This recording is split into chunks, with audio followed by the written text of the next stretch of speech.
This is a book for the self-taught strivers, the restless, the autodidacts, the ambitious souls who wake up each day hungry to learn but find themselves adrift in a sea of information. If you have ever felt that uneasy paradox, overwhelmed by options yet starved for real progress, this book is your lifeline. You do not lack curiosity. You do not lack drive. What you lack, and what most modern learners lack, is a robust structure, a repeatable system to translate desire into results. The world will tell you that information is the problem, that if you only found the right resource, everything would fall into place. But information is not scarce. It is direction, feedback, and proof that are rare. Structure over chaos is not another motivational treatise or a promise that the next life hack will solve your woes. This is a project manual, a blueprint forged in the pressure cooker of research labs and high-velocity careers, then field-tested by real learners who needed to deliver, not just dabble. Here, you will find a sequence of moves that cut through the noise. How to define what you will build before you touch a single resource. How to map a new field in an afternoon. How to plan your learning like a builder. Measuring success not by the hours you spend, but by the artifacts you ship. Inside these pages, you will learn to escape the drift cycle. You will see why the endless consumption of articles and tutorials is a trap, and how to trade it for an outcome-first, feedback-driven sprint. You will build your own research engine, a compact dashboard, a 4-week learning sprint, a session logging habit, and a cadence of output that compels you to produce, reflect, and improve. You will treat your learning as a series of sprints, not a marathon, and you will discover the momentum that only comes from finishing, again and again. This book will challenge your assumptions. It will ask you to stop measuring learning by hours and start measuring by artifacts, to schedule your growth like a professional, to invite critique and to publish your progress before you feel ready. It will teach you to choose constraints, to build visible proof, and to install feedback loops that turn mistakes into data. Most of all, this book is an invitation to build the habits and identity of someone who finishes. You do not need permission to become an expert. You only need proof. Mastery is not granted by credentials or by the approval of gatekeepers. It is earned, project by project, in public, under deadline. You are about to install a new operating system for your learning life, one that is fast, lean, and unforgivingly focused on results. If you are ready to stop flailing and start finishing, turn the page. Your research engine awaits. Chapter 1. Structure Wins. You are drowning in information while starving for wisdom. Look at your browser right now. How many tabs are open? How many watch later videos are gathering digital dust? How many saved articles have you actually read, annotated, and applied? If you are like most ambitious modern learners, the answer is painful. You are caught in the overwhelm trap, confusing the consumption of content with the acquisition of skill. You feel busy. You feel like you are moving, but you are not making progress. You are merely drifting. This chapter is your wake-up call. It is time to stop treating learning like entertainment and start treating it like project management. You are here because you want to master a new field, change careers, or build something meaningful, but you lack the roadmap to get there. You have the curiosity. You have the drive. What you lack is a system. By the end of this chapter, you will understand why your previous attempts failed and how a PhD-style approach, structure over chaos, will turn your vague aspirations into a high-speed, outcome-driven engine. We are going to replace your anxiety with a plan. The illusion of motion. The modern world has sold you a lie. It tells you that access to information is the same as education. It is not. In fact, the infinite accessibility of resources is the primary obstacle to your success. When you have everything to learn, you learn nothing. You fall into the drift cycle. You consume a tutorial, feel a dopamine hit of productivity, forget 90% of it within a week, and then restart the process with a new resource. This is the sunk time illusion. You believe that because you spent 10 hours watching lectures, you have 10 hours of skill. But without a tangible artifact to show for it, those 10 hours are gone. The hidden cost of this cycle is the fragmentation of your attention. Cognitive load theory tells us that the human brain has a strict limit on how many open threads it can manage. When you jump from topic to topic without a structure, you are constantly maxing out your cognitive load with context switching, leaving no energy for deep retention. You are building a house by collecting bricks and throwing them into a pile. That is not construction. That is hoarding. Diagnose yourself right now. Look at the last week. Can you point to a single shippable proof of competence you created? Not a note you took, but a result you produced? If the answer is no, you are drifting. You are operating without feedback. Without feedback, you repeat the same mistakes, only faster. You need a scoreboard. You need to stop measuring your learning by the hours you spend and start measuring it by the outputs you ship. The high cost of intellectual hoarding. If you do not fix this, you will stagnate. It is that simple. Stagnation often disguises itself as busyness. You will continue to build endless reading lists that serve as monuments to your procrastination. You will suffer from motivation decay. The initial excitement of a new subject will fade when you realize you have spent 3 months reading but still cannot perform the basic functions of the job or skill you desire. This leads to the self-doubt spiral, where you convince yourself you are not smart enough, when in reality, you are just not structured enough. Consider the half-life of knowledge. In technical fields, information rots. If you spend 6 months vaguely learning the basics without application, the first month's knowledge is already obsolete or forgotten by the time you reach month 6. You cannot separate signal from noise because you have no filter.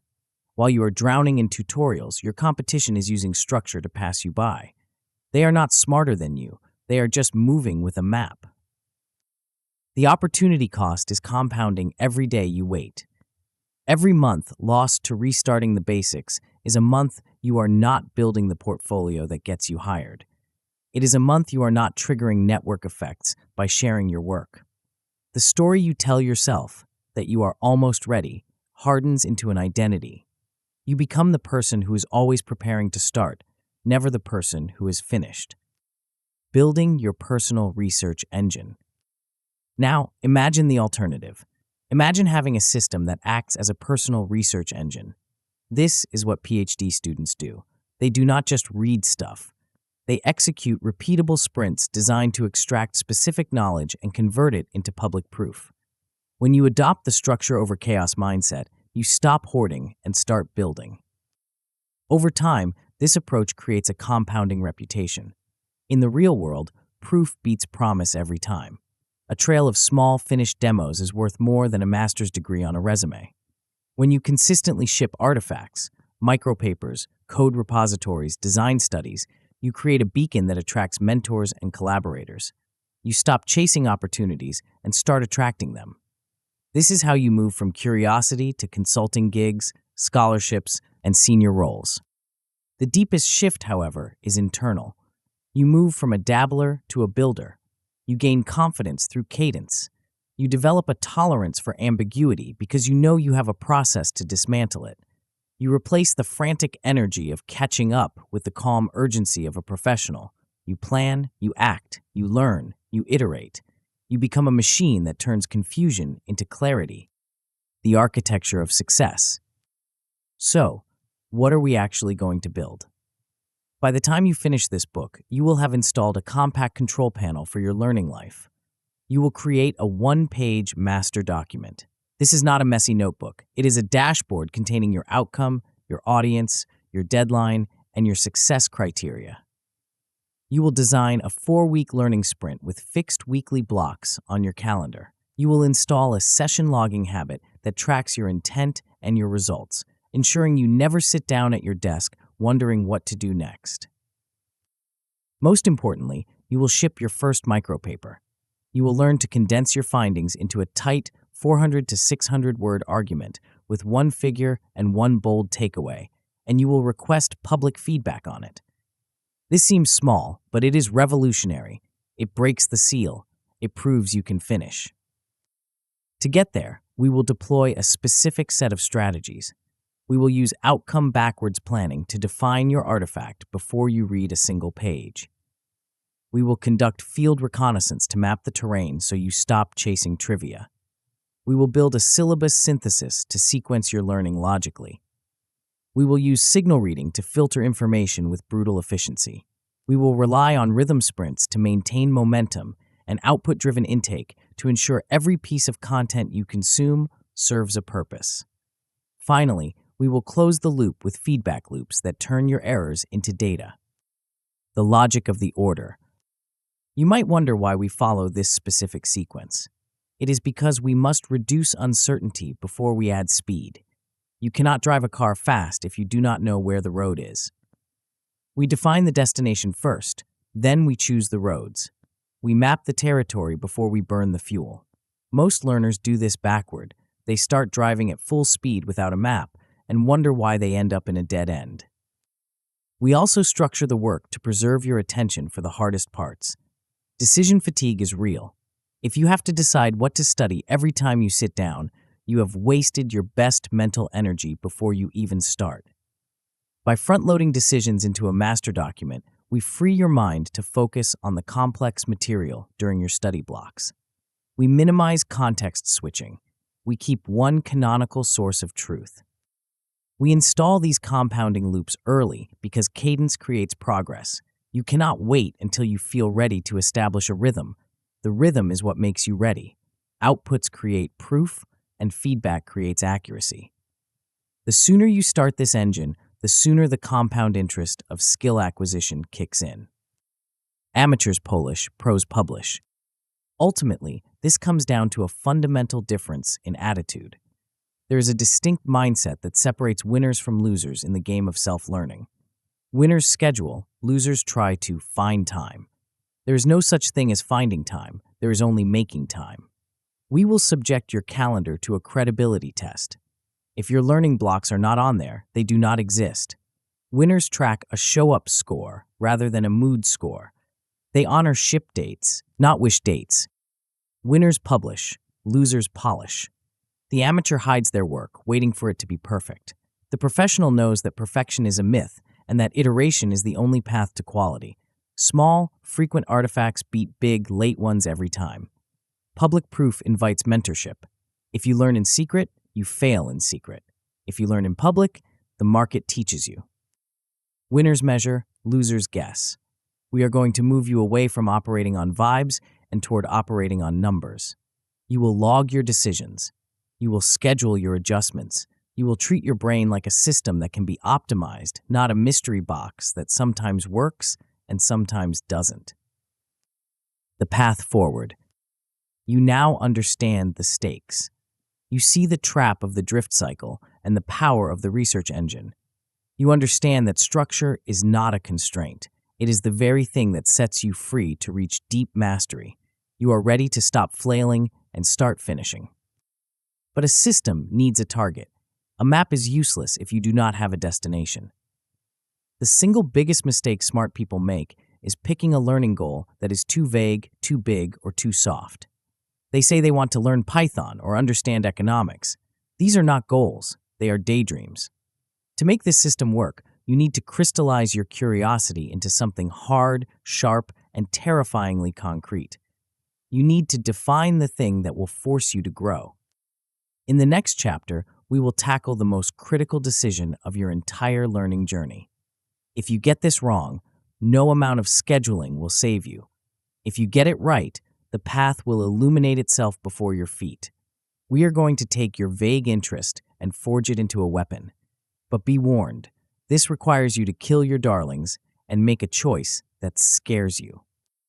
Before we continue, make sure to subscribe to Grow to the Top and activate notifications to receive more self-improvement tips that will supercharge your growth. And make sure to give this video a thumbs up and share it with your friends. It really helps the channel grow. Thank you for your support. Chapter 2, Outcome First. You are currently sitting on a mountain of potential energy. You have the desire to learn, the resources to do it, and the intelligence to understand it. Yet, if I asked you to show me proof of your competence right now, you would likely freeze. You might point to a stack of books you have read or a history of video tutorials you have watched, but you cannot point to a result. You are hoarding knowledge, waiting for a permission slip that says you are finally ready to start doing the work. That permission slip is never coming. The reason you feel stuck is not because you lack information. It is because you lack a destination. You are packing your bags for a journey without picking a city on the map. You are consuming content in the hope that it will someday coalesce into a skill. This is the amateur's gamble. The professional does the exact opposite. The professional picks the destination first and then packs only what is necessary to get there. In this chapter, we are going to invert your entire approach to learning. We are going to stop treating learning as a prerequisite to doing and start treating doing as the mechanism of learning. We are going to convert your vague curiosity into a hard, tangible target. This single decision will act as a filter for every other choice you make. It will tell you what to read, what to ignore, and when you are done. It is time to stop preparing and start building. The currency of proof. The world does not care about your invisible effort. It does not care how many hours you spent highlighting textbooks or how many lectures you sat through. The world only cares about visible proof. In the realm of self-learning, an artifact is the only currency that matters. An artifact is something you can ship. It is a micropaper, a code repository, a design analysis, or a video tutorial.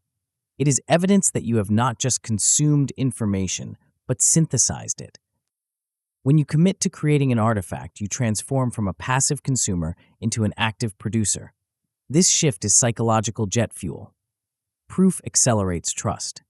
When you can show a potential employer or collaborator a portfolio of small, finished projects, you are no longer asking them to believe in your potential. You are showing them your reality. Proof also anchors feedback. You cannot ask an expert to critique your understanding of a topic because your understanding is invisible. But you can ask them to critique a 3-page analysis you wrote. The artifact gives the world something to grab onto, which allows the world to help you improve. This approach works because constraints create creativity.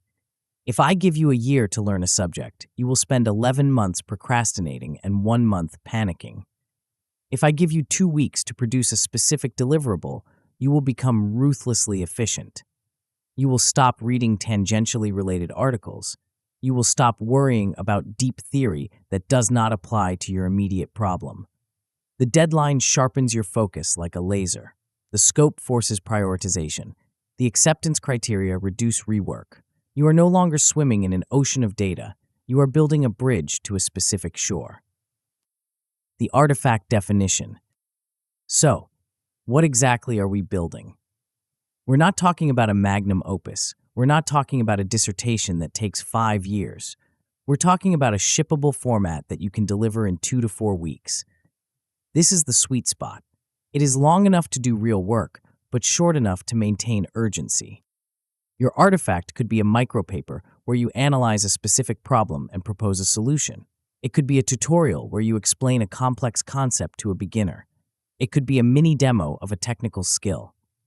The format matters less than the boundary. You must define exactly what is in and what is out. You need one audience, one promise, and one metric of success. This is where the strategy of outcome backwards planning comes into play. Instead of starting with the first chapter of a textbook, you start with the finished product and work backward. You ask yourself what the final artifact looks like, and then you determine what you need to learn to build it. This filters out 90% of the noise. If a piece of information does not help you build the artifact, you do not need it right now. You can ignore it guilt-free. This clarity eliminates drift. You are no longer wandering, you are hunting. The learning trap. There are 3 myths that keep smart people trapped in the cycle of endless preparation. The first is the belief that you must learn everything before you can do anything. This is a lie. Learning follows making. You do not study aerodynamics to build a paper airplane.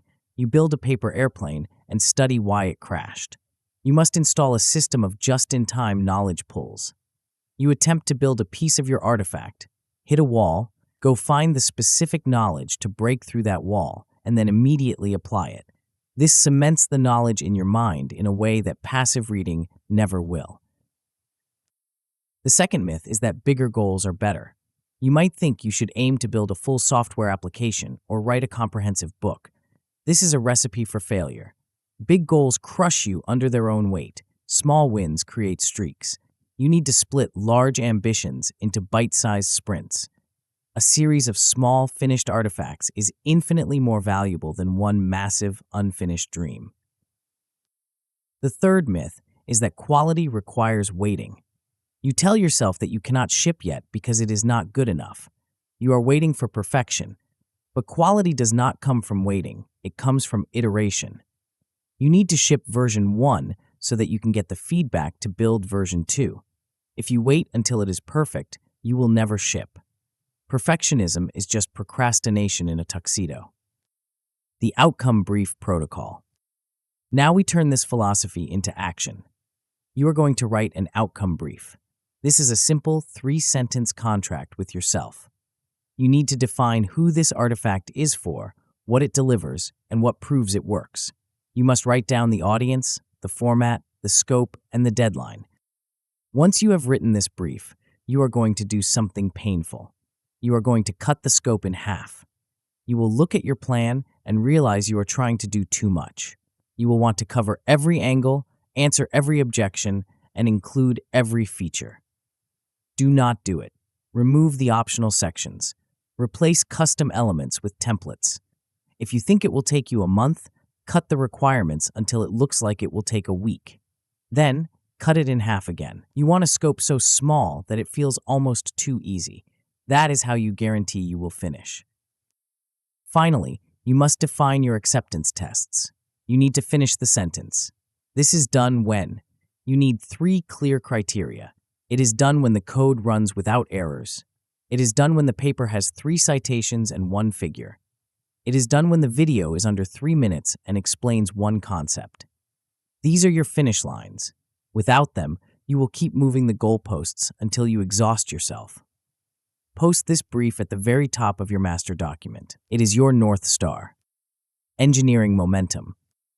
To make this process foolproof, you need to hack your own psychology. First, use the audience of one technique. Do not try to write for a generic crowd. Write for one specific person. Write a persona for them. Give them a name, a job title, and a specific problem they are trying to solve. When you write for one person, your work becomes specific and useful. When you write for everyone, it becomes generic and boring. Use their language in your headings. Cut anything they would not miss. Second, do not invent the structure. Borrow it. Find 3 examples of the kind of artifact you want to build. Look at how they structure their arguments, their code, or their videos. Copy their outline. Swap in your content. There is no glory in inventing a new format. The value is in your insights, not your margins. Keep it under 600 words for your first version. Constraint breeds clarity. Third, create a visible countdown. Put the ship date on your calendar. Set reminders. Put a progress bar in your master document. End every single work session by updating that bar. You need to see time running out. This creates a healthy pressure that prevents you from getting lost in the weeds. It forces you to make hard decisions about what to keep and what to cut. The scope creep assassin. Even with a plan, things can go wrong. The biggest enemy you will face is scope creep. You will be in the middle of your sprint and you will have a brilliant idea. You will want to add a new section or a new feature. You must ruthlessly murder this urge. If it was not in the original brief, it does not get in the artifact. Add a drop list to your document. When you have a new idea, write it on the drop list and save it for the next sprint. Do not let it derail your current momentum. Perfectionism will also try to sabotage you. You will find yourself editing the same sentence for an hour. You will obsess over the font choice. To combat this, set a timer. Give yourself 90 minutes to write a rough draft. Force yourself to publish something ugly. Ban word-level editing until the structure is locked. You are building a prototype, not a monument. Finally, beware of the vague audience. If you find yourself writing generic platitudes, it is because you lost sight of who you are helping. Go back to your persona. What is the exact question they are asking? Answer that question and nothing else. If you try to be everything to everyone, you will end up being nothing to no one. The bridge to the map. By now, you should have a clear outcome brief. You know what you are building, who it is for, and when it is due. You have defined your acceptance criteria, and you have slashed your scope until it fits into a tight sprint. You have committed to a ship date. You have moved from the passive state of wanting to learn to the active state of preparing to build. But here is the problem. You have a destination, but you are standing on the edge of a dense, chaotic jungle. The field you want to master is vast. There are thousands of papers, endless terminologies, and conflicting schools of thought. You know what you want to create, but you do not know which specific concepts you need to grab from that jungle to build it. You could just dive in and start hacking away at the undergrowth, hoping you stumble upon the right information. But that is how you get lost. That is how you waste weeks chasing dead ends. To move fast, you need to see the terrain from above before you step into it. You need to identify the landmarks, the dangerous ravines, and the highways that connect the major ideas. You need to know who the giants are in this land and where the gold is buried. You don't need to know everything, but you need to know where everything is. In the next chapter, we are going to conduct a reconnaissance mission that will save you hundreds of hours of wasted reading. We are going to draw the map that makes the territory conquerable. Chapter 3, Map the Field. Imagine you are dropped into the middle of a sprawling, dense metropolis you have never visited before. You have a destination in mind, a specific building where you need to deliver a package. This package is the outcome artifact you defined in the last chapter. You are motivated. You are energetic. So you start running. You sprint down the first alleyway you see. You turn left, then right, then left again. You are moving fast, sweating hard, and feeling productive. But are you getting closer to your destination? The odds are high that you are not. You are likely running in circles, or worse, running away from your goal. In the world of self-learning, this is how most people operate. They mistake motion for direction. They dive into the first tutorial they find on Google. They buy the bestseller on Amazon without checking if the author is a credible expert or a pop science tourist. They chase shiny objects, interesting but irrelevant facts that feel like learning but are actually distractions. Before you take a single step into the deep content of your field, you must stop running. You need to climb to the highest vantage point and look down. You need to see the layout of the city. You need to identify the main highways, the dead ends, the dangerous neighborhoods, and the hubs of activity. You need a map. In this chapter, we are going to build one. We are going to perform field reconnaissance. We will turn the chaos of a new domain into a structured one-page field atlas. This map will save you hundreds of hours of wasted reading and ensure that when you finally do start moving, every step takes you closer to your artifact. The high cost of blind navigation. If you skip this step, you become a victim of the trivia trap. Without a map, you cannot distinguish between a foundational concept and a minor detail. You will spend 3 days struggling to understand a concept that the field abandoned 10 years ago, simply because you landed on an outdated blog post. You will miss the core debates that define the current state of the art. You will lack the vocabulary to even ask the right questions. This is the difference between a tourist and a researcher. A tourist wanders aimlessly, hoping to stumble upon something interesting. A researcher knows exactly where the archives are kept. When you map the field, you shrink uncertainty. You create a scaffold in your mind. Cognitive science tells us that it is incredibly difficult to retain new information if you have no structure to hang it on. By building a high-level map first, you create the mental hooks that will catch and hold the details later. Furthermore, a map protects you from the algorithm. If you rely on search engines and social media feeds to guide your learning, you are letting an engagement optimization machine decide your curriculum. The algorithm prioritizes what is popular, controversial, or click-worthy. It does not prioritize what is true, rigorous, or foundational. You need to bypass the algorithm and go straight to the source. You need to find the authorities. The one-page field atlas. Your objective in this phase is to create a single document that summarizes the landscape of your chosen field. We call this the Field Atlas. It is not a textbook, it is a cheat sheet. It contains 3 specific lists, and you're going to fill them out before you read a single book cover to cover. First, you need the top 10 terms. Every field has its own dialect. If you do not speak the language, you cannot understand the natives.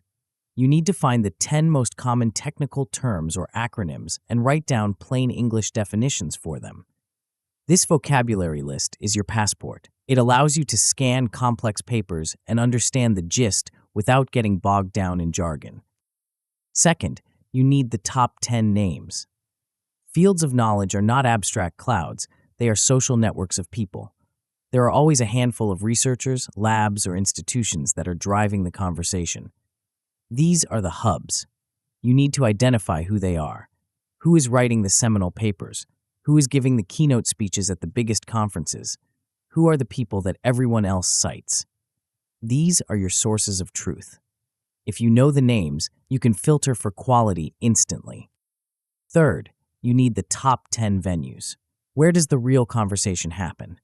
In some fields, it is in specific peer-reviewed journals. In computer science, it is often in conference proceedings.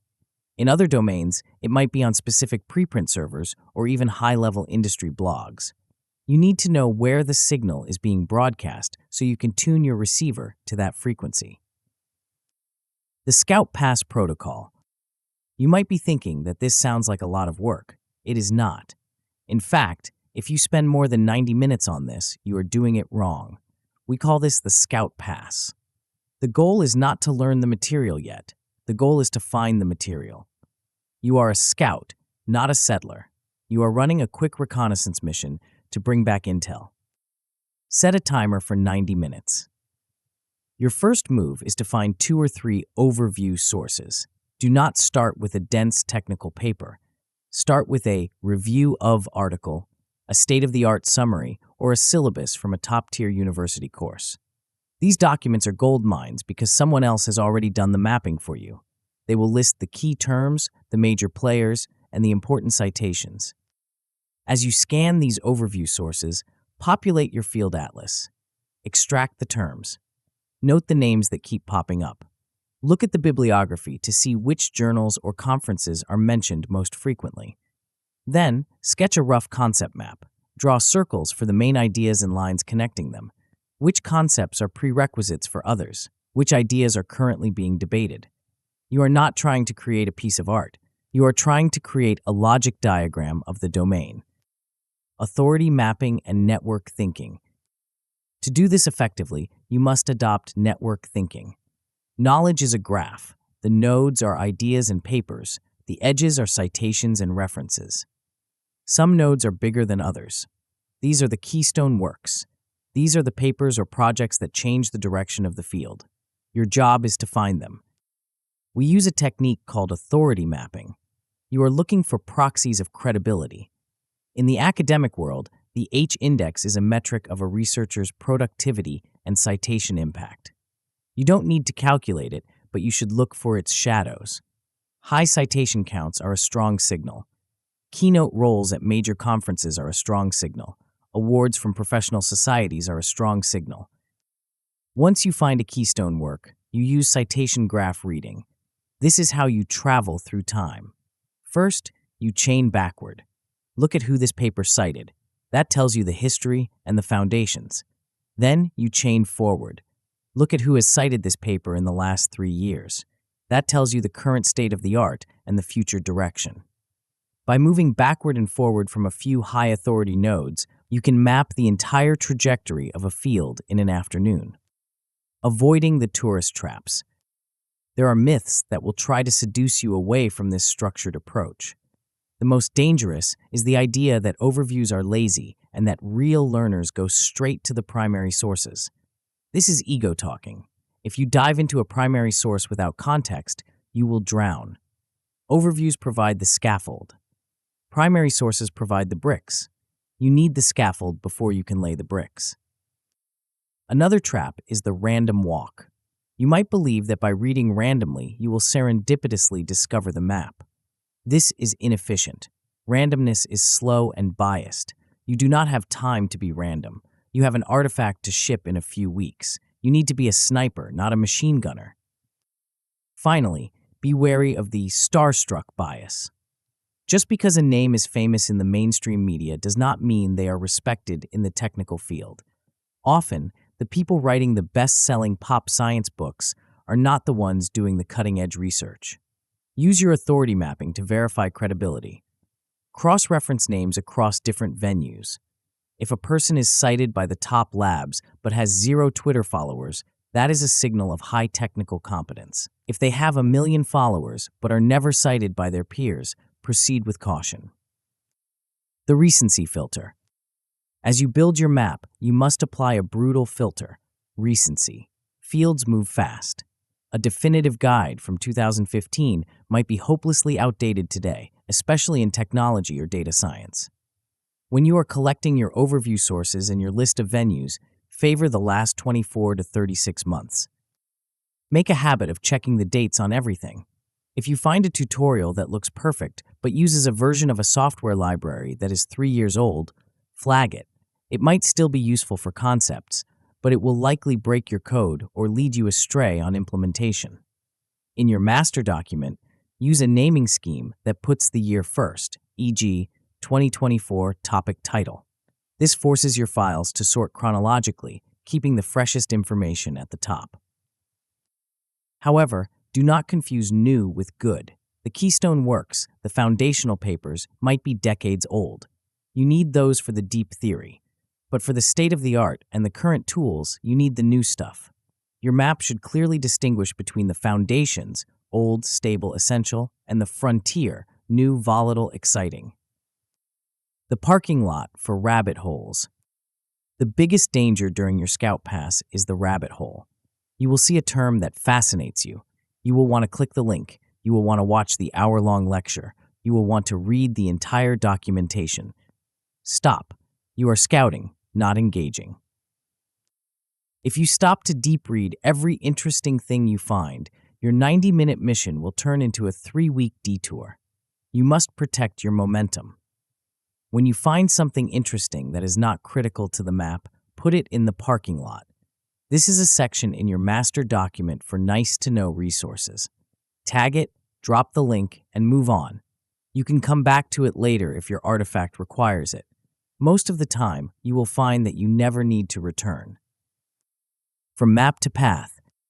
By the end of this session, you should have a clear, 1-page field atlas. You know the 10 words that unlock the language.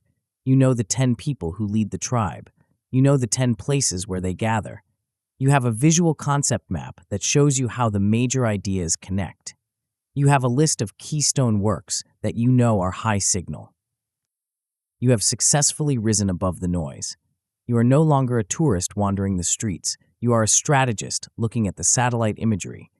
You can see the destination and you can see the obstacles. The anxiety of where do I start is gone, replaced by the clarity of here is the landscape. But a map is not a route. Knowing where the mountains are is different from knowing how to climb them. You have a pile of high-quality resources now, abstracts, papers, talks, and tutorials. If you try to read them all, you will still burn out. You need a way to extract exactly what you need from these sources without reading every single word. You need a protocol to strip the meat from the bone in minutes, not hours. In the next chapter, we will install a set of heuristics that will allow you to read like a PhD student, fast, ruthless, and with lethal precision. Chapter 4, Signal Reading. There is a folder on your computer right now that is silently mocking you. It is full of PDFs, bookmarked articles, and saved links. You call it your to-read list, but deep down, you know it is actually a graveyard of good intentions. Every time you look at it, you feel a spike of cortisol. You feel the weight of everything you do not know. You tell yourself that you will get to it this weekend, but when the weekend comes, the sheer volume of text paralyzes you. So, you add 3 more tabs to the pile and do nothing. This paralysis is not a character flaw. It is a procedural error. You are struggling because you were taught to read in school, and school taught you to read like a consumer. You were taught to start at the first word, proceed linearly to the last word, and treat every sentence as equally important. You were taught that skipping pages is cheating and that finishing the book is the goal.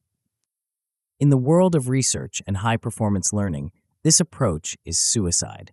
If you try to read every word of every source you found in your field reconnaissance, you will die of old age before you ship your first artifact. You do not have time to be a consumer. You must become a hunter. You need to stop reading for completion and start reading for signal. The attention economy. Attention is your scarcest resource. It is more valuable than time and more volatile than money.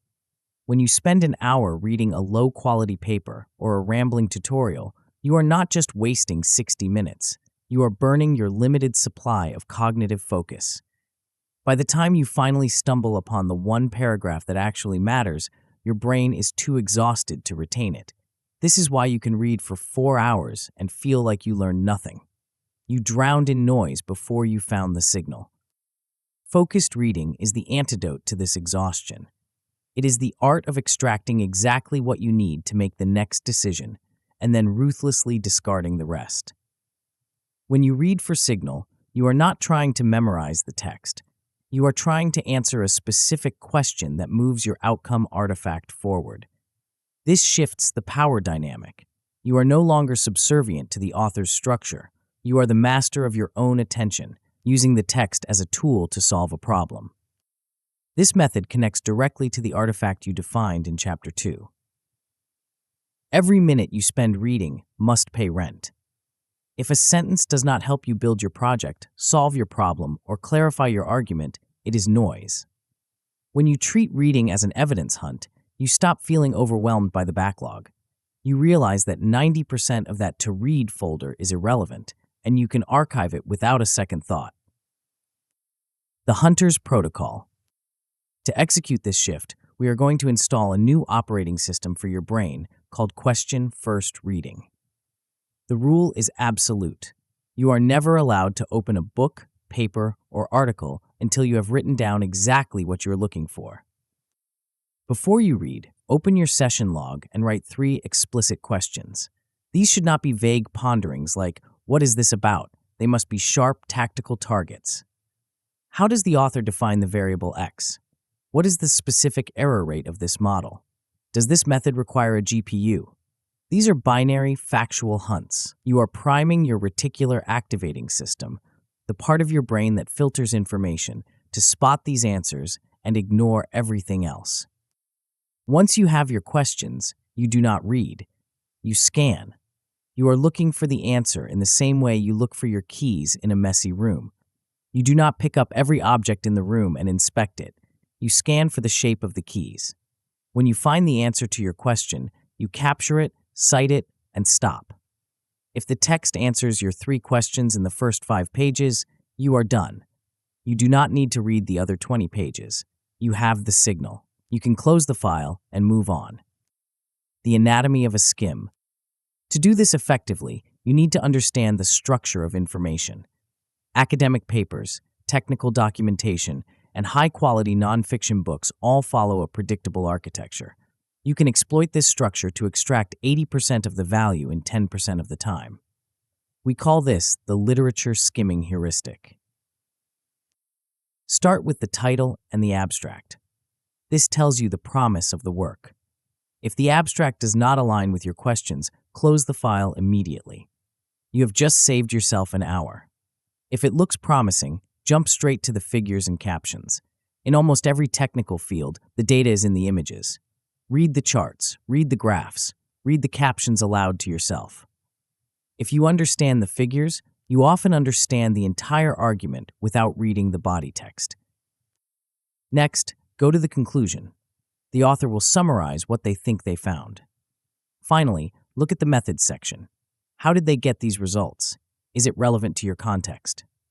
By jumping around in this order, title, abstract, figures, conclusion, methods, you are performing a surgical strike on the content.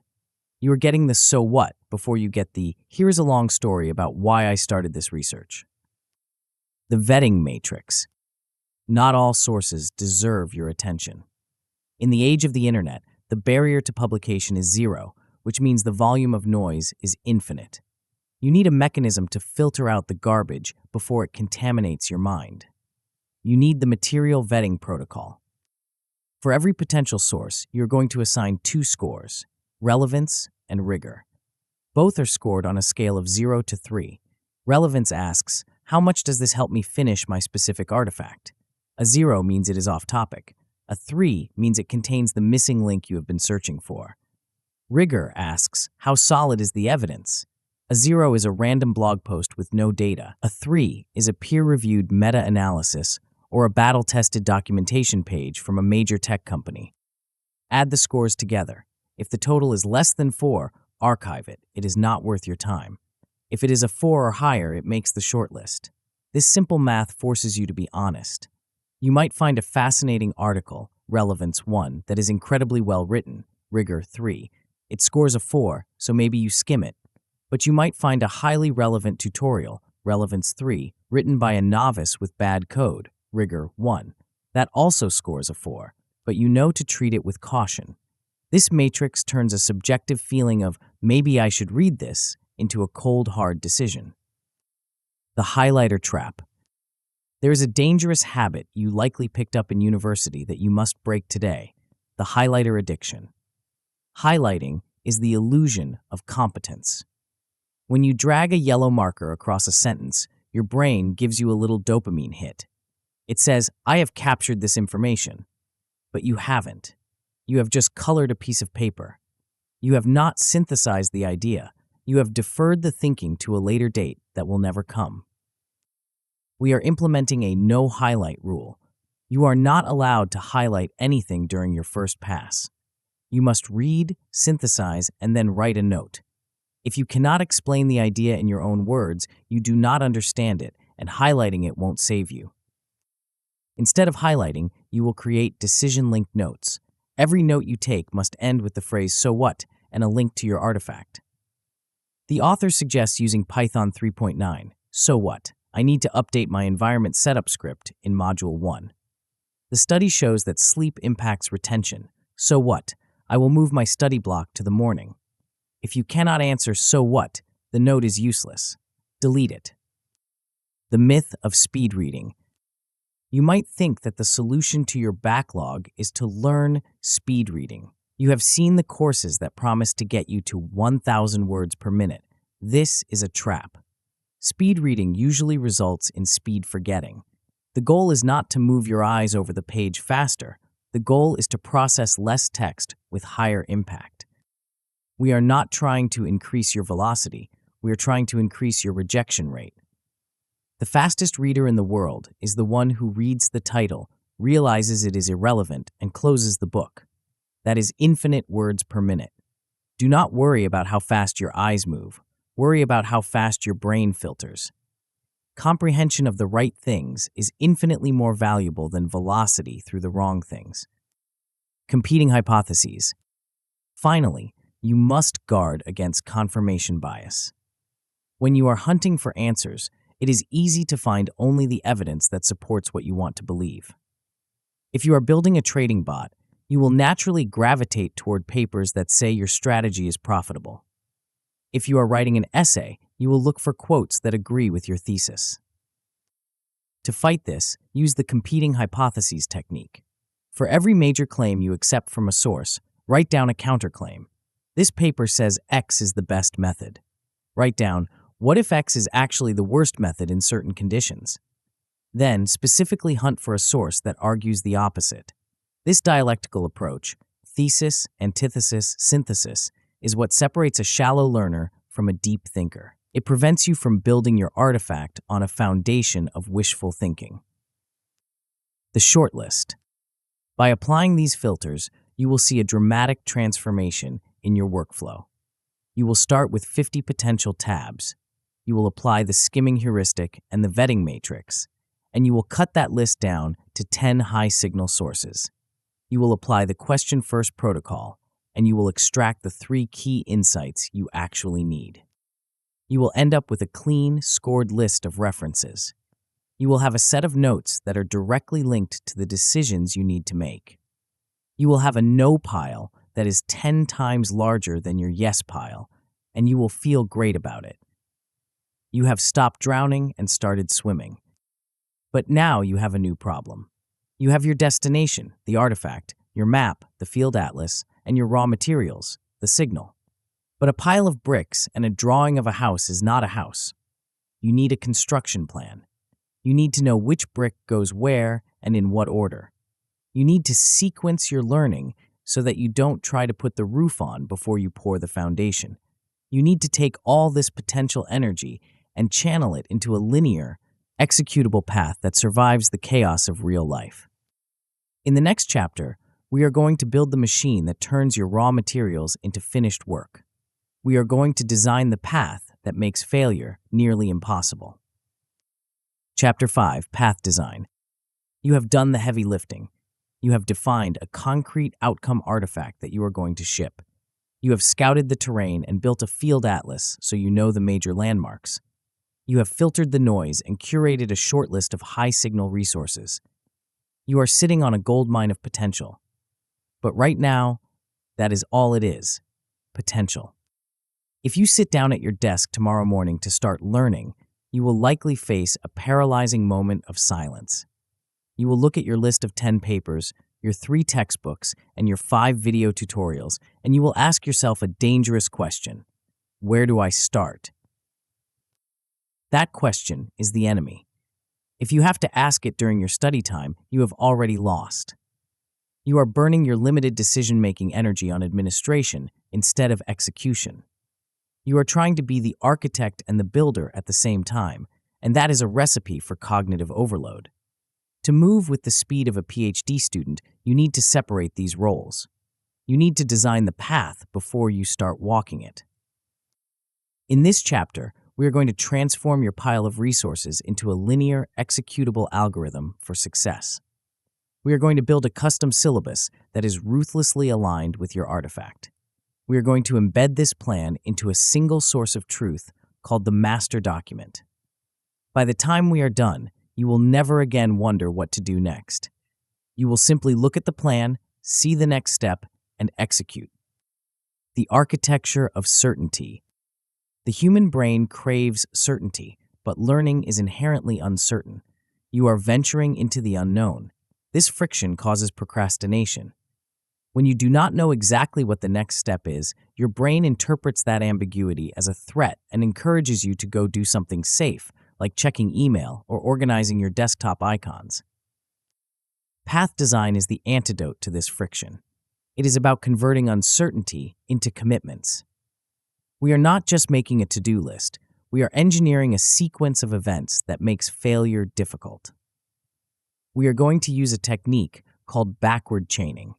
Instead of starting at the beginning, which is what every standard curriculum does, we are going to start at the end and work our way back to the present moment. This alignment multiplies your effort. When you follow a pre-designed path, every single task points directly at your outcome artifact. You eliminate the detours. You avoid the trap of the premature deep dive, where you spend 3 weeks mastering a subtopic that turns out to be irrelevant to your final project. With a clear path, you have visible milestones. You can see yourself closing the gap between where you are and where you want to be. This creates a motivation loop that feeds itself. Confidence does not come from hoping you are on the right track. It comes from seeing the track and checking off the miles. The syllabus fallacy. Before we build your path, we need to dismantle a common myth. You might be thinking, why should I build a syllabus? I'll just find a Coursera course or a boot camp and follow that. This is the syllabus fallacy. It assumes that there is a pre-existing course out there that is perfectly tailored to the specific artifact you want to build. There isn't. Mass market courses are designed for generalists. They are designed to cover the bases, satisfy the average student, and justify the tuition. They are bloated with information you do not need and likely missing the specific niche insights you do need. If you blindly follow someone else's syllabus, you are building their artifact, not yours. You are optimizing for their metrics, not yours. You must take ownership of your curriculum. You can certainly use a course as a resource, rip it apart, take the modules that serve you, and discard the rest, but you must be the one setting the sequence. Another myth is that strict planning kills creativity. People worry that if they map out every step, they will lose the magic of serendipitous discovery. The reality is the opposite. Constraints spark creativity. When you know exactly what the boundaries are, you are free to explore deeply within them. When you know you have a safety net, you can take bigger risks. Structure does not inhibit freedom. It enables focus. The backward chain reaction. So how do we build this path? We start with your outcome artifact. Look at the brief you wrote in Chapter 2. Now ask yourself, what is the very last thing I need to do to ship this? Maybe it is publish the code to GitHub or upload the PDF. Now step back 1 inch. What has to happen immediately before that? To publish the code, you need to debug it. To debug it, you need to write it. To write it, you need to understand the syntax and the logic. To understand the logic, you need to read the documentation on that specific library. Keep asking, and what do I need before that, until you arrive at your current state of ignorance. This process reveals the dependencies. You will realize that you cannot understand concept C until you have grasped concept B, and concept B makes no sense without concept A. Once you have this chain of dependencies, you are going to chunk it. Do not create a list of 50 tiny tasks. That is overwhelming. Instead, group these tasks into 4 distinct modules. Why 4? Because 4 modules fit perfectly into a 1-month sprint. It is manageable. It allows for a weekly rhythm. Designing the modules. Each of your 4 modules needs a specific identity. Module 1 might be foundations and setup. Module 2 might be core mechanics. Module 3 might be drafting the artifact. Module 4 might be refinement and shipping. For each module, you must define exit criteria. This is crucial. You are not done with Module 1 when you have read the book. You are done with Module 1 when you have performed a specific action. We use done-when tests. Module 1 is done when you have successfully set up your development environment and printed Hello World. Module 2 is done when you have written the first 3 paragraphs of your paper. Notice the verbs. We do not use passive verbs like understand, know, or study. We use active, tangible verbs like build, draft, compile, or test. You cannot prove you understood something, but you can prove you built something. Every module must result in a micro output. This keeps you honest. It prevents you from lying to yourself about your progress. You also need to add a risk note to each module. Look at the plan and ask, where am I most likely to get stuck? Maybe Module 2 involves some heavy math that scares you. Acknowledge that risk now. Pre-select a contingency resource. If the main textbook is too hard, note down a YouTube channel that explains it simply. By preparing for the struggle in advance, you ensure that when it happens, you don't quit, you just switch tactics. The master document architecture. Now we need a place for this plan to live. You are going to create a master document. This is your external brain. It is the single most important file on your computer. It is the canonical source of truth that resists the chaos of your daily life. The master document is not a messy scratchpad. It has a specific architecture. At the very top, you have your outcome brief from Chapter 2. Right below that, you have your 1-page field atlas from Chapter 3. And below that, you have your syllabus synthesis, the 4-module plan we just designed. This document must be visual. Use bold headings. Use status tags. Mark things as planned, doing, or done. When you open this document, you should instantly know where you stand. If you have to scroll for 5 minutes to find your place, the system has failed. Keep the active plan on one screen. This document is also where you log your decisions. We call this the change log. When you are in the middle of Module 2 and you realize that your original plan was wrong, maybe a tool is deprecated or a theory has been debunked, you change the plan. But you don't just delete the old line. You make a note of why you changed it. Drop library X because it doesn't support feature Y. Switch to library Z. This preserves your learning. It allows you to look back and understand the evolution of your thought process. Progressive disclosure. One of the secrets to effective path design is a concept from user interface design called progressive disclosure. This means you only show the user the information they need right now, hiding the complex details until later. You should apply this to your syllabus. You need to know the goal of Module 4, but you do not need to map out every single minute of Module 4 while you are still in Module 1. If you try to plan the end of the journey in high fidelity before you have taken the first step, you are wasting time. You will learn things in Module 1 that will change how you approach Module 4. Map Module 1 in high detail. List the specific readings, the specific exercises, and the specific outputs. For Modules 2, 3, and 4, keep it high level. Define the goals and the exit criteria, but leave the tactical steps loose. As you finish Module 1, you will use your new knowledge to flesh out the details of Module 2. This keeps the plan flexible and prevents you from feeling overwhelmed by the sheer mountain of work ahead. The trap of over-planning. There is a danger here. Planning feels like work, but it is not work. It is preparation for work. It is very easy to spend a week designing the perfect color-coded syllabus and feel incredibly productive without ever actually learning a single thing.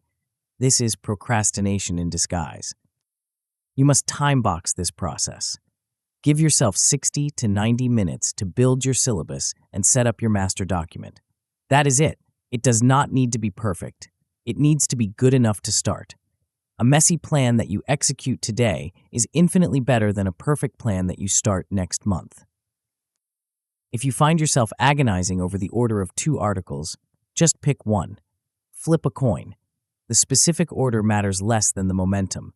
The goal is to get moving. You can always adjust the steering wheel while the car is in motion, but you cannot steer a parked car. Handling drift. Even with a plan, you will be tempted to drift. You will be deep in Module 2, and you will see a link to a fascinating new topic that has nothing to do with your artifact. The dopamine will kick in. You will want to click. This is where the master document saves you.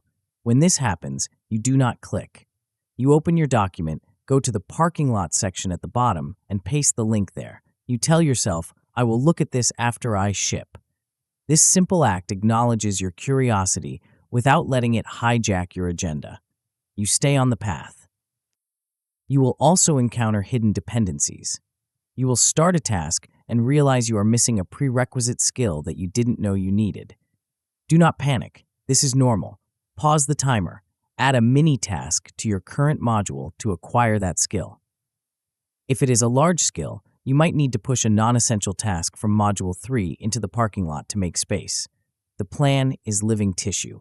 It heals and adapts. The ready state. You have now constructed a formidable machine. You have a clear target. You have a map of the territory. You have the raw materials sorted and vetted. And now you have a step-by-step sequential path to get from 0 to finished. Your master document is open. The cursor is blinking on the first task of Module 1. You know exactly what to do. The ambiguity is gone. The excuses are gone. You are ready to work. But a machine, no matter how well designed, does not run itself. It needs fuel. It needs a power source to drive the gears. In the context of self-learning, that power source is not willpower. Willpower is a battery that runs out. You need something more reliable. You need a generator that produces energy on a schedule. You have the what and the how. Now, you need to master the when. You need to install a temporal architecture that forces you to show up even when you are tired, even when you are busy, and even when you simply do not feel like it. In the next chapter, we're going to talk about the heartbeat of your system. We're going to discuss the one thing that separates the dreamers from the finishers: rhythm. Chapter 6, Rhythm Sprints. You have a destination. You have a map. You have a vetted list of materials and a step-by-step path designed to take you from ignorance to competence. Your master document is set up and waiting. By all accounts, you are ready to begin. But this is the exact moment where 90% of self-learners fail. They have the strategy, but they lack the engine to drive it. They have a plan, but they do not have a pulse. You might be telling yourself that you will start when you have time. You might believe that you will work on your project when you feel inspired. These are the lies that kill ambition. If you rely on finding time, you will fail because life will always fill your schedule with urgent but unimportant noise. If you rely on inspiration, you will fail because inspiration is a fickle guest who rarely shows up when invited. Strategy is nothing without cadence. You do not need more willpower, you need a rhythm. You need to install a temporal architecture that makes showing up automatic. In this chapter, we are going to replace the vague hope of studying hard with the mechanical certainty of rhythm sprints. We are going to turn your learning process into a factory that runs on a schedule, regardless of your mood, your energy level, or the chaos of your daily life. The power of the pulse. Consistency beats intensity every single time. This is the golden rule of skill acquisition. It is better to study for 45 minutes 3 times a week for a year than to binge study for 12 hours once a month. The binge and burn cycle is the hallmark of the amateur. You get excited, you stay up all night reading, you burn out, and then you do not touch the material for 3 weeks. During those 3 weeks, the decay curve sets in, and you forget everything you learned. You are constantly restarting from zero. We are going to build a system based on compounding. When you establish a rhythm, you lower the friction of starting. If you have to decide every day when you're going to study, you are burning decision capital that should be spent on learning. But if you know that Tuesday night at 7 p.m. is a work block, there is no decision to make. You just sit down. The environment triggers the behavior. This rhythm also protects your motivation. Motivation is not a cause of action, it is a result of action. When you show up and make a small amount of progress, you feel good. That feeling fuels the next session. By installing a rigid cadence, you force yourself to generate the momentum that keeps you going. You stop waiting for the wind to blow and start rowing the boat. The sprint container. We are going to organize your time into 2 distinct structures, the weekly cadence and the learning sprint. The weekly cadence is your microstructure. It is how you survive the week. The learning sprint is your macrostructure. It is how you finish the project. A learning sprint is a fixed period of 2 to 4 weeks dedicated to a specific goal. Why this length? Because it harnesses the goal gradient effect. Psychology tells us that humans work faster and more focused when the finish line is visible. If you set a goal to learn Python in 6 months, the deadline is too far away to create urgency. You will drift. But if you set a goal to build this specific script in 14 days, every session matters. Sprints force prioritization. When you have limited time, you cannot afford to waste it on low-value activities. You have to focus on the essential tasks that move the needle.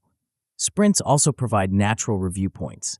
At the end of a sprint, you stop, look at what you built, and adjust your plan. This prevents you from going down a rabbit hole for 6 months. Finally, sprints prevent burnout. You work hard for 3 weeks, and then you take a scheduled break. You oscillate between stress and recovery, which is how growth happens. The 3-block rule. Now let's look at your week. You are going to commit to 3 fixed blocks of time. Not 5, not 7, 3. These blocks should be 60 to 90 minutes long. This is the minimum viable rhythm. If you cannot find 3 hours in your week to change your life, you do not want to change your life. These blocks must be immovable. They happen on the same days at the same times. Maybe it is Monday, Wednesday, and Friday morning before work. Maybe it is Tuesday, Thursday, and Sunday night. It does not matter when they are, as long as they are consistent. Put them on your calendar. Treat them with the same respect you would give a doctor's appointment or a meeting with your boss. If you miss a block, you do not just skip it. You have to reschedule it within 24 hours. This is your missed policy. Life happens, but the system must self-correct immediately. You might think you need long 4-hour sessions to do deep work. This is a myth. Depth comes from focus, not duration. A focused 90-minute block, where you are completely dialed in, is worth 5 hours of distracted low-energy work. By capping the time, you create a sense of scarcity. You know you only have 90 minutes, so you get straight to business. The session log protocol. The most critical tool for maintaining this rhythm is the session log. This is not a diary. It is a flight recorder. Most people sit down to learn and spend the first 20 minutes figuring out what to do. Then they get distracted. Then they realize the time is up. They feel busy, but they accomplished nothing. To fix this, you will log 3 lines for every single session. The first line is intent. Before you start, write down exactly what you will do. Draft the introduction to the micropaper. Debug the login function. Read section 4 and take notes. This sets the trajectory. The second line is steps. As you work, briefly note what you are doing. Found error in line 50. Concept X is confusing. Looked up definition. This keeps you mindful. If you find yourself scrolling social media, the act of having to log it will shame you back into focus. The third line is result. When the timer goes off, write down what you actually finished. Drafted 300 words, fixed the bug, understood concept X. This is your feedback loop. It tells you the truth about your speed and your focus. If you plan to do 5 things and only did 1, the log reveals that gap. It builds meta-awareness. You stop lying to yourself about how productive you are. The myth of the muse. You will face resistance. There will be days when you are tired. There will be days when you feel stupid. There will be days when the last thing you want to do is open your master document. This is where the amateur quits. The amateur says, "I'm not in the mood, I'll do it tomorrow." The professional says, "It is Tuesday at 7 p.m., so I am working." You must divorce your actions from your feelings. Inspiration is a byproduct of engagement. You do not need to feel like working to start working. You just need to start. Once you engage with the problem, the mood will follow. This is why we use a pre-flight checklist. Create a tiny ritual that signals to your brain that it is time to focus. Put on noise-canceling headphones, pour a specific drink, open your session log. These cues trigger the habit loop. Do not fall for the trap that tracking is bureaucratic.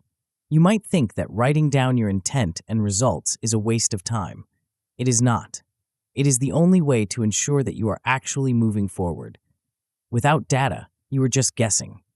The log is your memory. It allows you to look back on Friday and see exactly where you struggled and where you succeeded. Engineering the streak. To keep this rhythm alive, you need to hack your own psychology. Use a visible streak counter.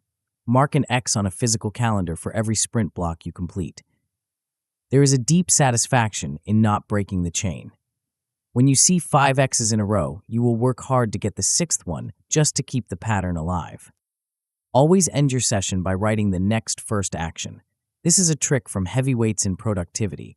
Never stop working without defining exactly how you will start the next time. Open File X and write the conclusion. Run the test script for Module Y. When you sit down for your next block, you do not have to think. You just look at the note and execute. This bypasses the friction of starting. You should also plan recovery blocks. If you sprint for 4 weeks straight without a break, you will snap. Schedule a deload week where you do not do any heavy lifting. Maybe you just read casually or organize your files. This recovery is not a lack of discipline. It is part of the discipline. It ensures you have the energy to sustain this for the long haul. Troubleshooting the rhythm. Things will go wrong. You will miss a session. When this happens, do not spiral into guilt. Guilt is useless. Just execute your missed policy. Reschedule the block for tomorrow morning. If you miss 2 in a row, stop and diagnose. Is the time slot unrealistic? Is the sprint goal too aggressive? Adjust the system. Don't beat yourself up. You might also face scope drift in the middle of a sprint. You will get excited about a new idea and want to chase it. Look at your session log. Does this new task match the intent you wrote down? If not, put it in the parking lot. Stick to the plan. The sprint is a sacred container. Do not leak energy. Fatigue is another enemy. If you're consistently too tired to work during your blocks, you need to move them. Maybe you are not a night person. Try early mornings. Experiment with the variables until you find the slot where your energy is highest. This is why we log results, so we can optimize. The pulse is not enough. By now, You have a calendar that commands respect. You have a rhythm that carries you through the weeks. You are logging your sessions, tracking your intent, and reviewing your results. You are showing up. You are the person who does the work while everyone else talks about doing the work. But there is a danger in rhythm. You can have a perfect schedule, show up every single time, read for 90 minutes, log your session, and still fail to learn anything valuable. You can be incredibly efficient at consuming information without ever becoming effective at using it. You can fall into the trap of passive productivity, where the wheels are spinning, but the car is not moving. To truly master a field, you cannot just take information in. You have to push it out. You have to transform the raw material of knowledge into something that exists in the real world. You need a mechanism that forces you to synthesize, articulate, and defend what you know. In the next chapter, we are going to discuss the engine of mastery. We are going to explore the one habit that converts a student into a creator. Chapter 7, Output Habit. There is a silent tragedy occurring on your hard drive right now. It is the tragedy of unexpressed potential. You have spent weeks reading, taking notes, and organizing your master document. You feel smarter. You feel like you are grasping the material. But if I were to walk into your room and ask you to prove it, to show me exactly what you can do with this new knowledge, you would likely point to a stack of highlighted PDFs or a notebook full of scribbles. That is not proof. That is inventory. You are suffering from the illusion of competence. You believe that because you have consumed the information, you possess the skill.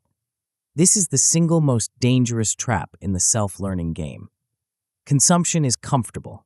It feels like work, but it carries no risk. You can read 1,000 pages without ever putting your ego on the line.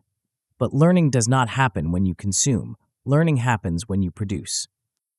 In this chapter, we are going to flip the polarity of your entire system.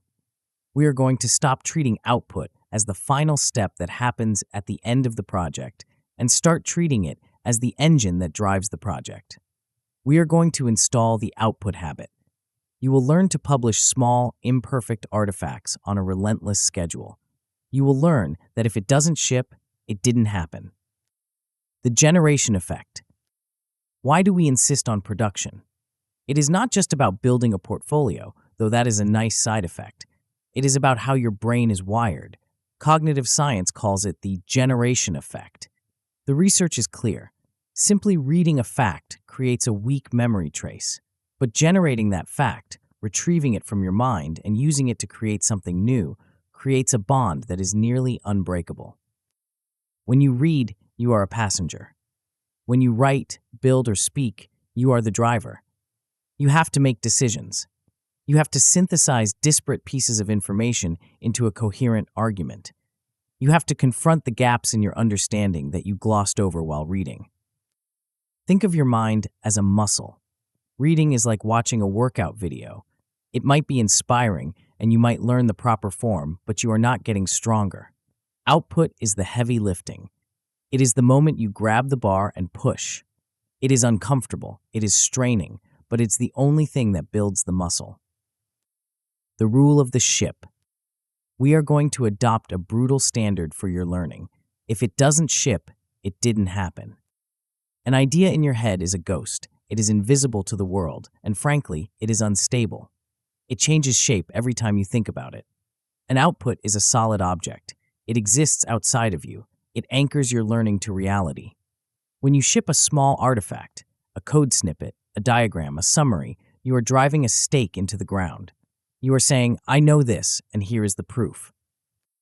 This proof does two things. First, it attracts allies. When you learn in public, you become a magnet.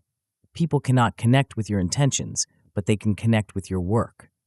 A trail of small outputs shows the world that you are a finisher. It builds credibility faster than any resume ever could.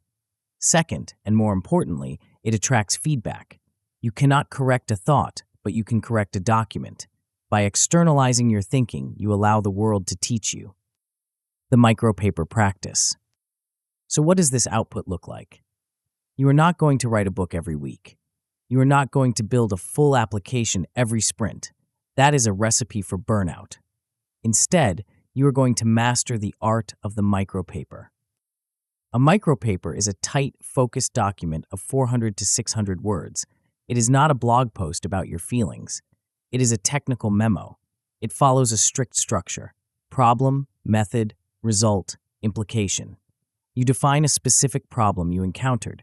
You explain the method you used to solve it. You state the result clearly, and you conclude with the implication, why this matters. You must include one figure or example. If you are learning data science, include a chart. If you are learning design, include a wireframe. If you are learning history, include a timeline. Visuals force you to condense complexity. Finally, you end with one bold takeaway line. This format is magic because it is small enough to finish in a single session, but structured enough to be rigorous. It forces you to be concise. You cannot hide behind fluff. You have to understand the concept well enough to explain it simply. You will write one of these every single week. It is non-negotiable. Output-driven intake. This habit changes how you read. You are no longer reading to finish the book. You are reading to feed the output. We call this output-driven intake. Before you open a source, you ask yourself, how does this help me write this week's micropaper? If the answer is, it doesn't, you do not read it. You put it in the parking lot and move on. You only consume what you intend to metabolize immediately. This solves the problem of the endless rabbit hole. You are no longer wandering through the library. You are on a supply run. You grab the specific materials you need to build the specific thing you are working on, and then you get back to building. Every source you read must be tied to a section of your output. This makes your reading laser-focused and incredibly efficient. The demo day rhythm. Writing is powerful, but showing is better. In addition to your weekly micropaper, you are going to install a bi-weekly demo day. Every 2 weeks, you will record a 3-minute video. This is not a cinematic production. You are going to open your screen recording software, hit record, and walk through what you have learned. You will show the code running. You will explain the diagram. You will talk through the logic of your argument. The time limit is crucial. 3 minutes forces you to strip away the noise. You cannot ramble. You have to identify the core value of your work and present it up front. At the end of the video, you will ask one specific question to your audience. Not, what do you think, but did the logic in step 2 hold up? Or is there a more efficient library for this function? You might be thinking, but I don't have an audience. That is a myth. You have an audience of one. Send it to a peer. Send it to a mentor. Post it on a Discord server. The size of the audience does not matter. The existence of the audience matters. The act of packaging your work for another human being raises your standard of quality instantly. You check your work differently when you know eyes will be on it. The fear of the ugly. The biggest enemy of the output habit is perfectionism. You will want to wait. You will want to polish. You will tell yourself that it isn't ready yet. You must understand that perfectionism is just fear in a tuxedo. It is a defense mechanism designed to protect your ego from criticism. But in the learning game, criticism is the fuel. If you wait until your work is perfect, you are waiting until you have nothing left to learn. That is too late. You need to embrace the ship ugly philosophy. Set a timer for 90 minutes. That is all you get to write your micropaper. When the timer goes off, you ship. It might have a typo. The phrasing might be clunky. The diagram might be rough. It does not matter. Quantity leads to quality. The pottery class that was graded on the weight of the pots they produced ended up making better pots than the class graded on the perfection of a single pot. Why? Because they got the reps in. Small beats perfect. Frequent practice beats rare masterpieces. When you ship constantly, you desensitize yourself to the fear of judgment. Publishing becomes a routine, like brushing your teeth. The stakes lower, and paradoxically, the quality rises. Templates and tactics. To make this sustainable, you need to reduce the friction of starting. Do not stare at a blank page. Create a fixed template for your micropapers. Have the headers pre-written: problem, method, result, implication. When you sit down to write, you are just filling in the blanks. This cognitive offloading allows you to focus on the content, not the structure. Limit your editing to 2 passes. The first pass is for structure and logic. Does this make sense? The second pass is for clarity and typos. Then you stop. You are not writing literature, you are documenting progress. Avoid endless polishing. It is a form of procrastination. Keep a figure bank. Every time you see a great diagram or chart in your reading, save it. When you need a visual for your output, you have a library of inspiration ready to go. Reuse your own diagrams. If you drew a concept map in Chapter 3, clean it up and use it in your micropaper. The feedback loop. Once you ship, your job is not done. You have cast a signal out into the world, and now you must listen for the echo. When you receive a comment, even a critical one, treat it as gold. Sort the feedback into 3 buckets: adopt, test, and ignore. Some feedback is obviously right. Adopt it immediately. Some is interesting but unproven. Design a small test to see if it works. Some is irrelevant or wrong. Ignore it without guilt.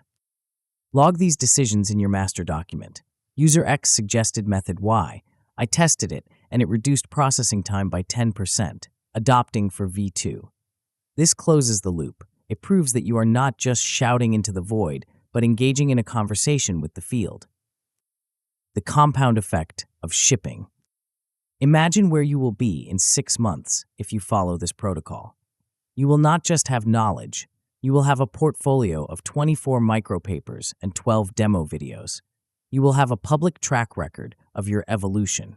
You will have a network of people who have engaged with your work. You will have moved from a consumer to a creator. You will no longer be the person who is learning X. You will be the person who writes about X. This shift in identity is permanent. Once you realize that you have the power to create artifacts that have value, you can never go back to passive consumption. You are building a reputation engine. Every piece of content you ship is a worker that never sleeps. It is out there in the world, demonstrating your competence to potential employers, collaborators, and mentors, even while you sleep. The missing piece. You are now a machine. You have a plan, a rhythm, and a habit of shipping. You are producing work at a pace that would terrify a graduate student. You are visible. You are consistent. But there is a danger in speed. You can be moving very fast in the wrong direction. You can be shipping output that is consistent, but consistently wrong. You can be reinforcing bad habits because you are not checking your compass often enough. A system that only outputs is an open loop. It eventually spins out of control. To make this system stable, to make it truly anti-fragile, you need to close the loop. You need a mechanism that doesn't just accept feedback when it happens to arrive, but aggressively hunts for it. You need to turn your learning process into a scientific instrument that measures its own error rate and self-corrects in real time. In the next chapter, we are going to discuss the control system. We are going to look at how to turn the vague notion of getting better into a rigorous, data-driven protocol. We're going to stop guessing if we are improving and start measuring it. Chapter 8, Feedback Loops. Imagine you are the captain of a ship crossing a foggy ocean. You have a destination, a map, and a powerful engine. You set your course, lock the wheel in place, and go down to the cabin to sleep for a week. You assume that because you pointed the ship in the right direction at the start, you will arrive at the right port. This is suicide. Currents shift, winds change, mechanical errors compound. Without constant course correction, a ship that is 1 degree off course will miss its destination by hundreds of miles. Yet, this is exactly how most people approach self-learning. They set a plan on day 1 and blindly execute it for 3 months, assuming that effort equals accuracy. They operate on vibes rather than data. They rely on how they feel they are progressing, rather than measuring where they actually are. In engineering, this is called an open-loop system. Open-loop systems are stupid. They cannot adapt. To survive the complexity of learning a new field, you need a closed-loop system. You need a mechanism that constantly compares where you are to where you want to be and issues a correction. You need to stop guessing and start measuring. In this chapter, we are going to build the control panel that keeps your learning machine from drifting into the abyss. The death of vibes.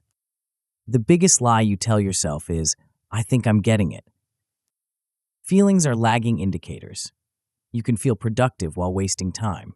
You can feel stupid while making a breakthrough. If you rely on your emotions to judge your progress, you are navigating by hallucination. You need to replace vibes with evidence. In a PhD program or in any high-performance environment, progress is not a feeling, it is a metric. We operate on the principle that what gets measured improves. When you track data, you can spot trends. You can see that your writing speed is slowing down or that your code errors are increasing. You can catch these small drifts before they become disasters. Confidence does not come from affirmations in the mirror. It comes from looking at a log of evidence that says, I tested this, it worked, and here is the proof. We are going to install a system that generates this evidence automatically. We are going to turn your confusion into data. The open question backlog. The first step in building a feedback loop is to externalize your ignorance. As you learn, you will constantly run into things you do not understand. A term you don't know, a contradiction in the text, a tool that refuses to work. Most people let these questions float around in their heads, creating a background hum of anxiety. They worry that they are missing something. You're going to stop worrying and start listing. You will create an open question backlog in your master document. Every time you feel a twinge of confusion, you catch it and write it down. Why does this library use this specific syntax? What is the difference between method A and method B? Is this source actually credible? Once the question is written down, it is no longer a source of stress. It is a ticket in a queue. You rank these tickets by impact and urgency. Does not knowing this prevent you from shipping your artifact? If yes, it goes to the top. Is it just an interesting curiosity? It goes to the bottom. You assign a due date and an owner, usually you, but sometimes an expert you need to contact. This backlog transforms the abstract feeling of being overwhelmed into a prioritized set of research tasks. You are no longer lost, you just have a list of questions to answer. Iteration as research. Now that you have a backlog, how do you clear it? You do not just read more, you run a probe. A probe is a specific type of learning behavior. It is iteration as research. Instead of passively consuming information hoping for an answer, you design a small experiment to force the world to give you data. This is the scientific method applied to your daily schedule. Let's say your question is, which of these 3 software tools is best for my project? The amateur reads reviews for 3 days. The pro runs a probe. You write a 1-sentence hypothesis. Tool A is the fastest for my specific use case. Then you design a 60-minute test. You install Tool A, try to perform one specific task, and measure how long it takes. Then you do the same for Tool B. At the end of the hour, you have evidence. You make a decision. Adopt Tool A. You log this decision in your master document. You have closed the loop. You are not guessing, you are knowing. This approach accelerates learning because it reduces risk. If you pick the wrong tool after reading about it for a week, you have lost a week. If you pick the wrong tool after testing it for an hour, you have lost an hour. By running frequent, low-stakes probes, you can afford to be wrong often, which means you find the right answer faster. Hunting for dissent. Internal feedback is powerful, but it is prone to delusion. You can convince yourself of anything if you are the only one checking the work. To make your system robust, you need to inject reality from the outside. You need feedback by design. Most people wait for feedback. They wait for a teacher to grade them or a boss to review them. You do not have that luxury. You must hunt for it. You need to schedule specific times to ping experts or peers.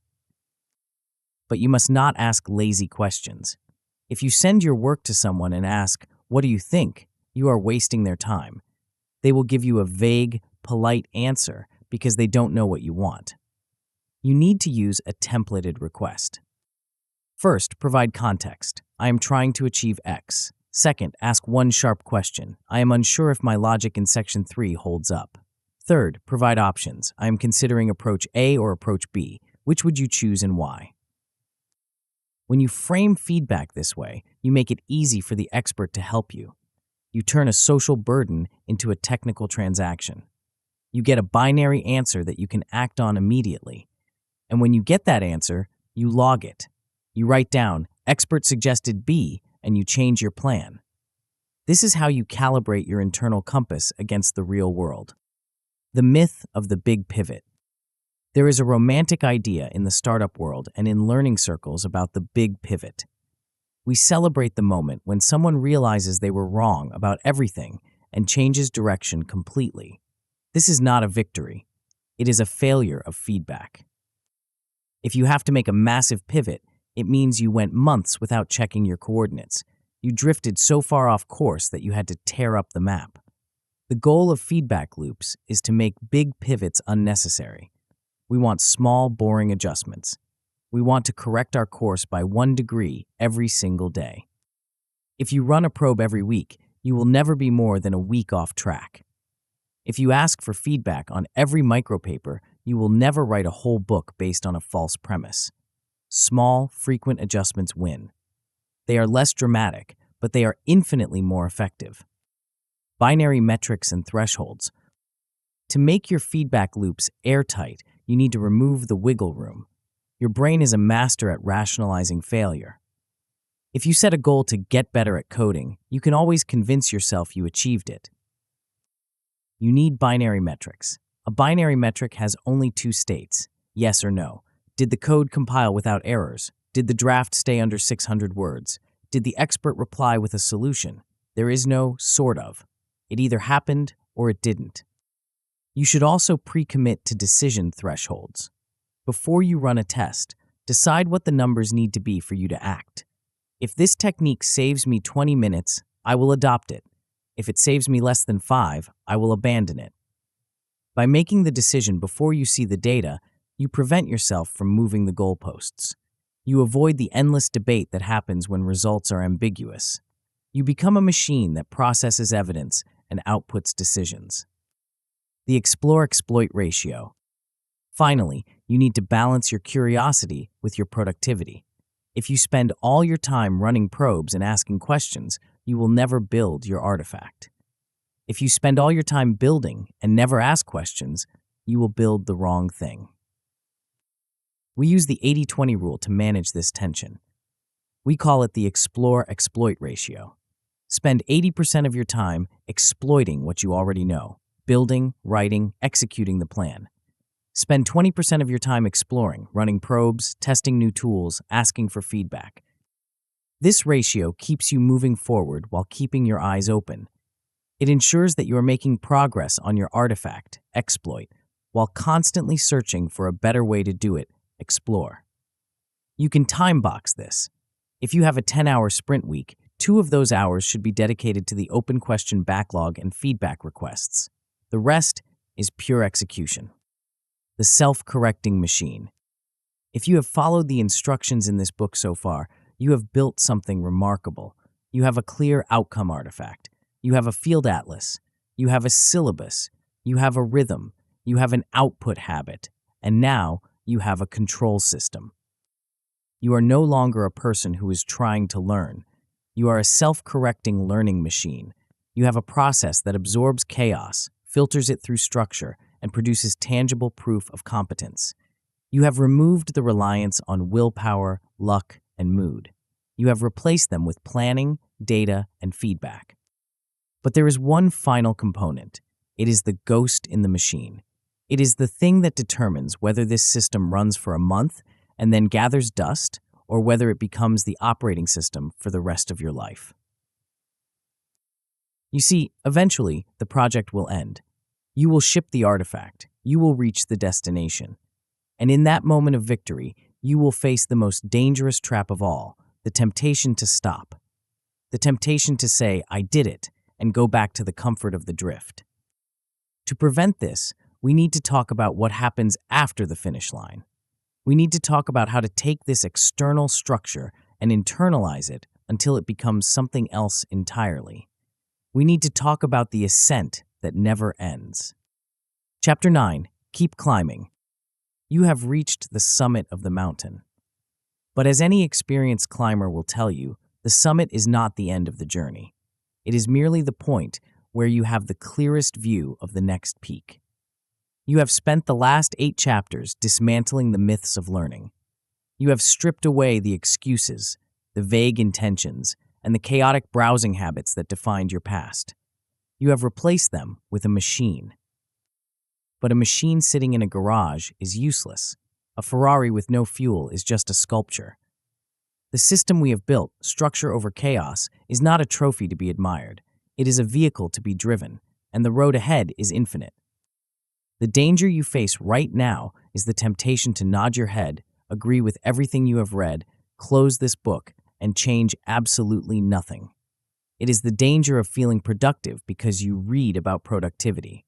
Do not fall for that trap. The view from where you stand is spectacular, but you cannot stay here. You must keep climbing. The architecture of a finisher. Let's look at the weapon you have forged. It is important to see it not as a collection of disparate tips, but as a cohesive, self-reinforcing ecosystem. You started by rejecting the drift. You accepted that drowning in tabs and watch later lists is a form of procrastination, not progress. You realize that without a target, you are just burning energy. So you learned to define the outcome first. You committed to a specific shippable artifact, a micropaper, a demo, a tutorial, and you set a hard deadline. You wrote the outcome brief and defined the acceptance tests. You stopped asking, "What should I learn?" and started asking, "What do I need to build?" Then, you refused to walk blindly into the woods. You performed field reconnaissance. You built a field atlas to identify the language, the leaders, and the venues of your new domain. You sketched the map before you walked the path. You converted that map into a custom syllabus synthesis, breaking the journey down into 4 manageable modules, each with its own exit criteria. You stopped reading like a consumer and started reading like a hunter. You applied signal reading protocols, using questions to pierce through the noise and extract only the evidence you needed. You vetted your sources for rigor and relevance, ignoring the fluff that clogs the minds of amateurs. You installed a heartbeat. You rejected the idea that you would work when inspired and committed to rhythm sprints. You blocked the time, logged the sessions, and honored the cadence. You understood that consistency is the only compound interest that matters. Finally, you closed the loop. You adopted the output habit, shipping small, imperfect work to prove your competence. You built a control system with feedback loops, using probes and questions to correct your course before you drifted too far. You stopped guessing and started measuring. The superpower of certainty. When you integrate these pieces, something fundamental shifts inside you. You stop being a person who tries to learn things. You become a person who can learn things. This distinction is massive. Think about the anxiety you used to feel when facing a new subject. That tightness in your chest when you looked at a complex topic like machine learning, ancient history, or financial modeling. That anxiety came from a lack of control. You didn't know how to start, so you felt small. Now, you have a protocol for the unknown. When you encounter a new field, you don't panic. You just deploy the system.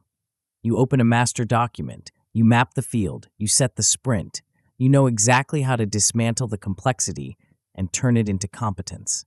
This gives you a superpower, the ability to walk into any room, any industry, or any problem space and know that given enough sprints, you can master it. You become a reliable finisher. In a world full of people who start podcasts, start blogs, and start coding projects, the person who finishes is a king.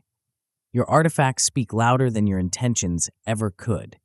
You no longer have to tell people you are smart, you just send them the link to your portfolio. The signal you send to the world. This transformation extends beyond your hard drive. It changes how the world interacts with you. When you adopt this structure, you change the signal you broadcast to your peers, your mentors, and your potential collaborators. Mentors are busy people. They are allergic to wasted time.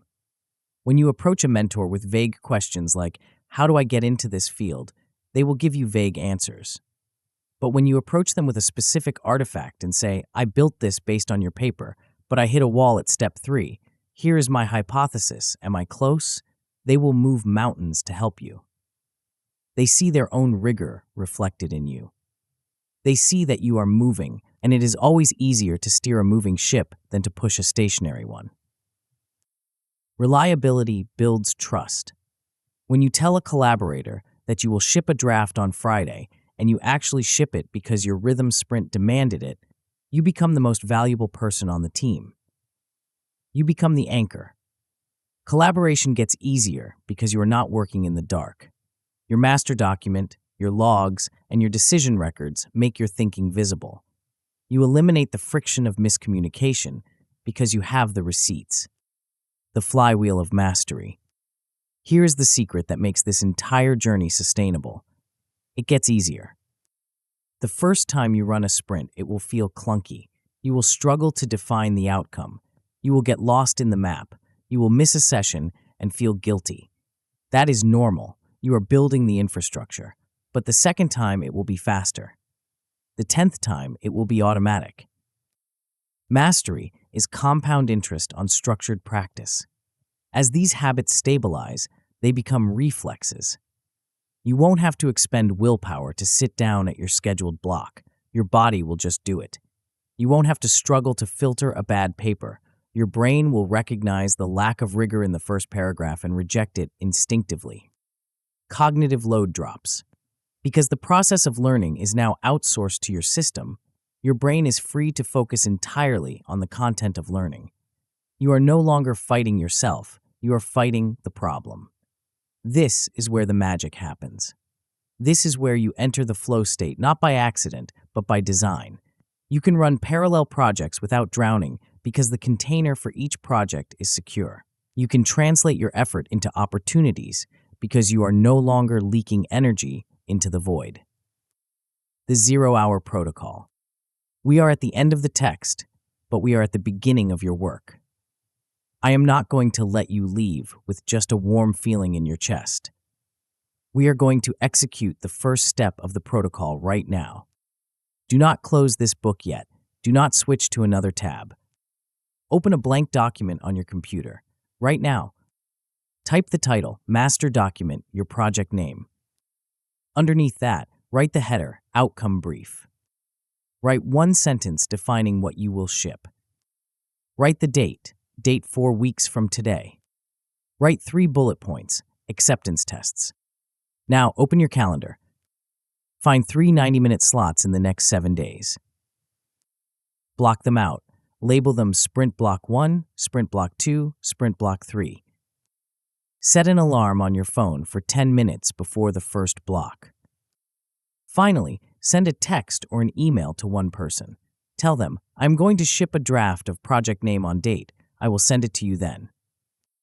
You have just moved from chaos to structure. You have just turned a dream into a deadline. The view from the future. I want you to close your eyes for a second and picture your future self. Not the version of you that is stressed, overwhelmed, and drifting. Picture the version of you that exists 6 months from now, provided you keep climbing. That version of you has a portfolio of finished work. That version of you has a network of allies who respect your output.